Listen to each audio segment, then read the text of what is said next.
Hey guys, and welcome back to my channel and today's video. In today's video, I'm going to do a requested video that is me talking about a low buy slash no buy. This is basically gonna be me going on a low buy I mean, and talking about some tips and tricks. Honestly, I have some notes and I don't really know how this video will end up or where we will go with this, but we're just gonna roll with it and see where we will end up. Hopefully I can do more of these videos because I know how many people out there that, like me, buying way more than they need. So before we get into the video, I just want to suggest that you can subscribe if you want to.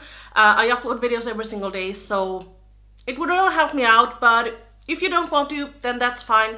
Let's just hop into this video. So I have my bullet journal right here. I bought a new one, a green. Well, I've had this for a couple of months now. This is the second month I have. I just wanna, this is my boyfriend. He was like, can I also draw or draw? Because I painted this one and then he painted this one. I thought it was cute. So I have one that he has done and then one that I have done. Just wanted to show you because I know that you like my bullet journals. Let me just take out my notes. In one of my Will I Buy It videos, I talked about that I need to go on a no buy slash low buy of some sort, and I think I have decided that a low buy is best for me. I don't think I could do a no buy. Well, I probably could for a month, but the thing is that I feel like I would be like, okay, I'm not gonna buy anything, and then I would see all of the stuff that I want and then purchase them when the month is over. So I am going to go on a low buy, and a low buy means that I'm gonna try and purchase less makeup. If you are known to my channel, you already know that I have a no buy when it comes to certain products. For instance, I have a no buy when it comes to primers, foundations, concealers, setting sprays, brow products, mascaras, eyeliners, powders, except for my under eye powder that I need to repurchase now and then. But why we should go on a low buy slash no buy, not to say that you need to, just talking from my perspective. I went on a no buy in all of these categories in March, I think it was, and now it is June. The reason why I did this is because of the fact that I have bought so many cream products like foundations and concealers that's open and just sitting there because I don't use them up. So this goal, or the goal for this year for me, was to make a dent in my collection. Oh, I don't purchase skincare either, just the stuff that runs out. For instance, toners, and now I have used up all of my cleansers. But what I found to be is that the stuff that I do have is going to go bad. And I don't mind an eyeshadow palette going bad. Like, okay, I don't want it to go bad, but if it does, it's not the end of the world. I'm not gonna throw it out because it has a collector's value to me. But if it does, if a foundation grows old, I will go ahead and declutter it because I don't want, I can't use it and I don't have a collector's value in those kinds of products. So that's why I felt the need to go on a no buy when it comes to certain products. So now I'm going to go on a low buy when it comes to everything else, which means that I am not allowed to purchase 7 highlighters and 8 bronzers and then 10 eyeshadow palettes a month. Not to say that I have purchased in that amount, but I have purchased a whole bunch of junk that I don't need. So now I'm trying to purchase the things that I know that I will appreciate and hopefully enjoy, and the things that I really want, and not the products that I only kind of want. What I need to think about is that I don't need to purchase something as soon as it comes out, because by me doing that, and keep in mind I live in Sweden, so I cannot return makeup, so by me going ahead and purchasing stuff that is just coming out is for me to spend my money and be sure that I'm going to keep it. And I need to keep it even though if I don't like it, because there's no way for me to return the makeup that I have purchased. So by me waiting for a couple of reviews and seeing from different persons, purchasing this item is for me to know if I'm going to like it or not. If someone says, you know what, this eyeshadow cannot be blended, or this highlighter is very subtle. Like I wanted the Vlada highlighter, but I didn't purchase it because I heard that it was very subtle, and that was when I knew that, okay, I can save those monies because I don't want a subtle highlighter. And there's another problem with limited edition, for instance. I know that so many people buy limited edition products just because they get that FOMO experience that everyone is talking about, the fear of missing out. If I don't purchase this limited edition palette, what if they don't bring it back? Talk about Kat Von D, for instance. Kat Von D never brings stuff back. How long have people talked about her bringing back the Mi Vida Loca palette, and she never does? She just ignores it and just like, nope, not doing that. She is one of the persons that is limited edition, while a brand like Morphe isn't. Morphe really presses the, this is limited edition, this is limited edition, so people go ahead and purchase the stuff, and then they bring the stuff back. So some brands do have limited edition products, and I definitely understand that it can be a struggle not to purchase the limited edition product, because what if you want it one day? Then you can't buy it. And I don't have a good answer towards that.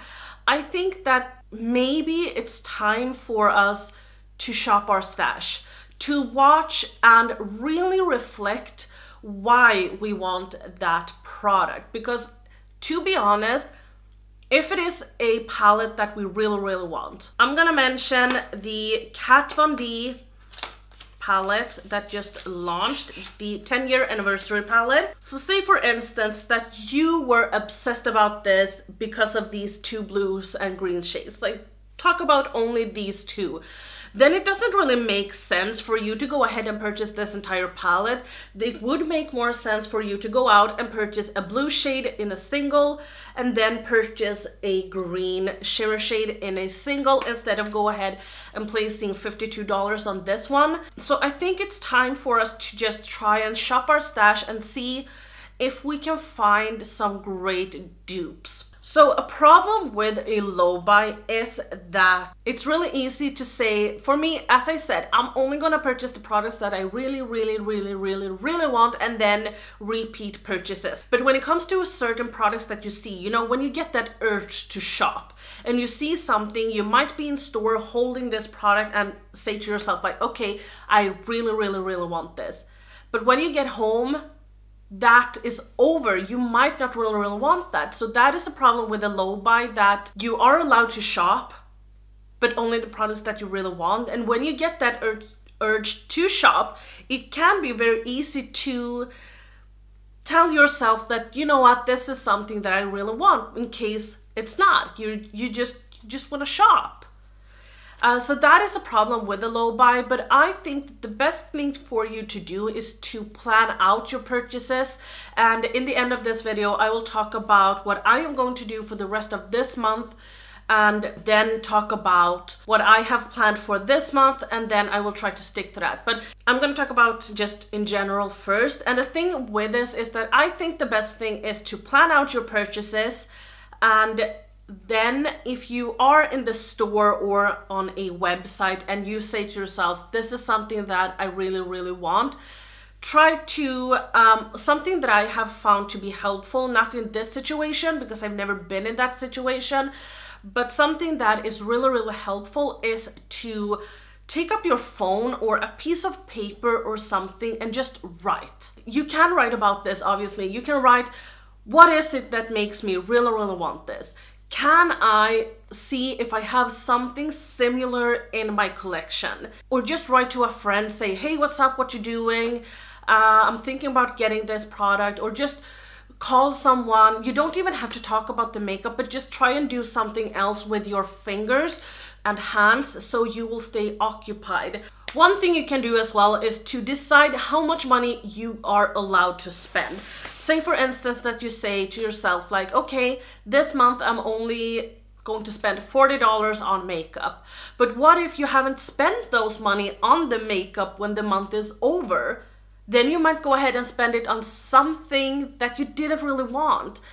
I think that the best thing to do in that situation is to just put the money aside and give yourself an allowance of $80 the next month, because then you can reward yourself or put it in a savings account. One thing that I also want to mention that is really good with a no-buy/low buy is that you can go ahead and save money. This is not something that I talk about on my channel, but each and every month I save money. I have a savings account, and each time I get my money, I put some money in my savings account. You don't have to save $100, $300, or $700 every month just to save. It kind of depends on your budget and lifestyle. You can save $20, you can save $5, but try to save something, because it is really good. Like, for instance, I have a dog. What if something happens to him? Then I need the money to be able to fix him, to go to the vet and have the money to do that. Or what if something happens to me or to someone else? Just that what if. It's really good to have money. Also, it's really good not to spend all your money on makeup, because for instance, it's summer here now, and this month I really needed shoes and some new dresses that I could wear during the summer, so I went ahead and purchased that. And then I can't spend that much money on makeup because I had to stick that money into something else that was very needed. And as I said, the most important thing is not to go ahead and purchase clothes and stuff instead of purchasing makeup. The best thing is to save up in case something happens in your life and you need that money. So I feel like this is a very rambling video, but I feel like I've said some stuff that I really wanted to say, like the pros and cons of this, and some things to keep in mind if you do want to go ahead and do this journey with me. Keep in mind as well that something may be a limited time, might be something that is going to work out for you. I think that I will try to have a low buy for 2 months, and then we will see what happens. So the day that I record this video is the 5th June, or June. June is Swedish. June 5th is the day that I record this. I don't know if you're gonna see this the 10th June or June 15th, or I don't know when you're gonna see this video, but I'm starting this today, and I am allowed to purchase 2 things this month, and I'm gonna tell you which product it is. And then I am allowed to purchase my repurchases, which is I need a new duo. As far as makeup goes, I am allowed to purchase the new Blush Tribe Hasina palette that I have been craving for the last 3 months, I think it is. And then I am allowed to purchase the Anastasia Glow Kit. That's the 2 products that I am allowed to purchase this month. That is not repurchases. And the 25th is a new month for us because that's when we get paid. So this is going to go on to the 25th, and then we will see. Maybe I will put a budget for next month, or I will already know what I want to purchase when the month is over. But this is 20 days, and I am allowed to purchase 2 things, and that is fine by me. Let me know what your goals are. Are you even planning on doing a low buy/no buy, or are you just doing a no buy, or are you... Let me know what your take is on this. But I really hope that you enjoyed this video. Hopefully it was somewhat helpful. And if you do want me to do a part 2 of this, I probably will in the end of the month. Let me know what you would like me to talk about. Maybe I can talk about something that I have learned when the month is over, and let you guys know if I made it or not. Hope I made it, kid. I really hope I make it. That was anyway all from me today. I really hope that you enjoyed this video. Please don't forget to subscribe to see how I did it, or if I managed it. And don't forget to like this video if you like it, and I will see you guys tomorrow. Bye!